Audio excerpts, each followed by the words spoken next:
can see here people coming out with items left and right, looting the Family Dollar here on Greenfield Street. Well, I can tell you, they say a picture is worth 1,000 words, and this is the horrific picture many of these residents here in the Sago Bay community are facing. We are the best way to keep people informed, but why can't I get across that bridge to show the folks that live in your community and are tax-paying citizens what the damage is like? The angry seas that we've been talking about, this is the south wind. Unbelievable images here of the Curry Beach Pier. This is the part I want to make crystal clear. Not only were these two men taken off of the streets of Southport with this side job, they were also taken out of the county, even out of the entire state, when they should have been right here. Trooper Kevin Connor, no stranger to law enforcement. He has served as a state highway patrol trooper for the past 11 years, based right here. This is probably one of the prime ways to enjoy all the 26 miles of intercoastal here on Topsail Island. I gave it a shot.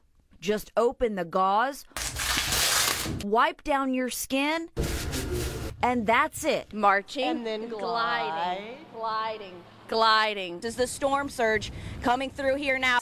People taking duffel bags and trash bags, now noticing that we're here, running away from the camera. You can see people inside here, people with T-shirts over their heads, coming out with bags of items.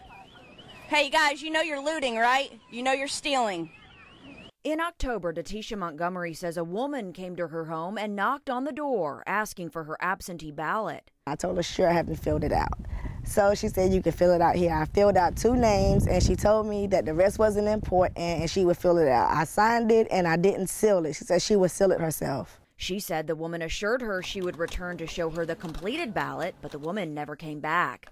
Montgomery is one of 5 people in Bladen County who signed affidavits. Another of the 5, Dwight Shepard, says he thinks the irregularities can be linked to McCrae Dowlis, vice chairman of the Soil and Water Conservation in Bladen County. In the past, Mr. Dallas has always manipulated the absentee ballots. Specifically, Shepard says many people in Bladen County began receiving unrequested absentee ballots. To me, just kind of raised a red flag. We reached out to McDowlis this afternoon, but got no answer. Shepard says he believes this woman, Lisa Britt, is the one who was going door to door asking for those absentee ballots. Montgomery recognized the female. I showed you the picture that we understand is the woman that came to your house. When you look at that photo, is that the person that came to your home? Yes, that's Lisa Brent.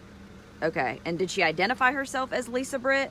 No, she didn't say no name. She just said that she was here to pick up my ballot. Both Montgomery and Shepard say they came forward in order to shine a light on what they believe to be an attack on their constitutional rights. This is going on in Bladen County. We need somebody down here to give us a hand and really find out what is going on and just get to the bottom of all this. Even voters who did not sign an affidavit are concerned about what's going on in their backyard. Somebody is messing where they shouldn't be messing and doing things that they should not be doing. If things are not going the way that they should go, then somebody needs to account for it. At 66, Mary Beth Smith never thought she would be restaining her stairs.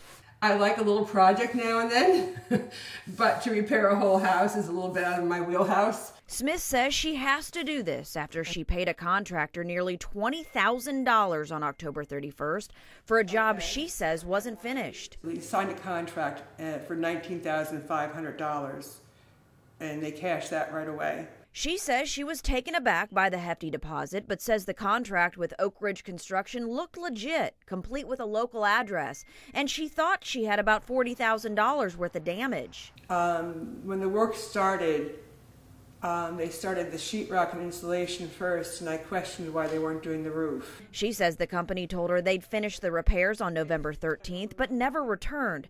So she called Oak Ridge and got a startling response. We have spent all of your money, so there's nothing more I can do. Alarmed, she dug deeper and found her check was cashed in Iowa. We checked too and found the company never had an office in Wilmington. The number you dialed has been changed, disconnected, or is no longer in service. Eric Goldfarb, general manager of the Landfall Executive Suites, told us, quote, people have been coming in looking for the company and we didn't have any information because we aren't doing business with him. You have one tragedy on top of another. He is telling people he has an office here and he does not. It's been really difficult. The most difficult part is losing faith and trust in someone you hire. That was the only time I cried. Smith is now out a huge chunk of her life savings, her home still in shambles. I don't want anybody else to go through what I've gone through. It's been very difficult for me emotionally because my home is my refuge and my safe place. It's normally during the scorching hot month of July when Lisa Valentino trudges through the woods off Carolina Beach Road. Dodging sticks and branches, a somber place she comes to remember her sister Allison Foy, murdered and dumped like trash in this ditch back in 2008. I would trade everything that I've done to have Allison back, to have her kids, have their mom, and, I would give it all back to have her here. But on this visit, a sign of hope that maybe, just as the season will soon change, so will the page of this 12-year-old cold case. And as I walked up, there was this cross on the tree out of nowhere. A wooden cross freshly bolted to the bark of the sprawling oak where her sister was left to die. I mean, you can even see the glue. No note, just a mysterious gesture. Someone thought enough to make this and put it up, and I don't know who it is, but it touched my heart. So that she was remembered by somebody else besides my family and the community that I've been working with. A glimmer of faith at an ironic time, as it's not yet the anniversary of Allison's death. This is what's needed now for me, and that I was going to be here, and that they knew I was going to see this. That's what it feels like to me. Like it's a personal thing, because why, after all these years later, would this show up here on a weekend when a lot of people know that I'm in town?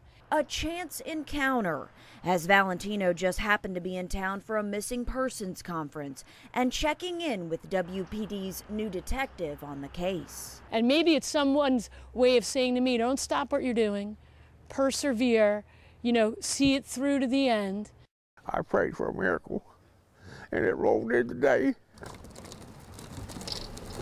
For an Army vet like Fred Saunders, what rolled in is just what the doctor ordered. Been pretty rough.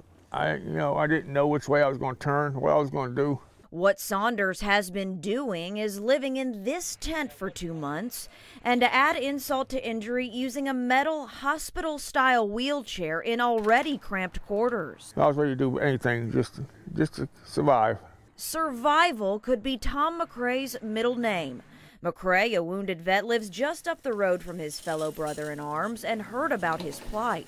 Because of how bad I got wounded, most people won't take my help. McCrae has no legs, one arm, one eye, and limited hearing. But what he does have is generosity and kindness.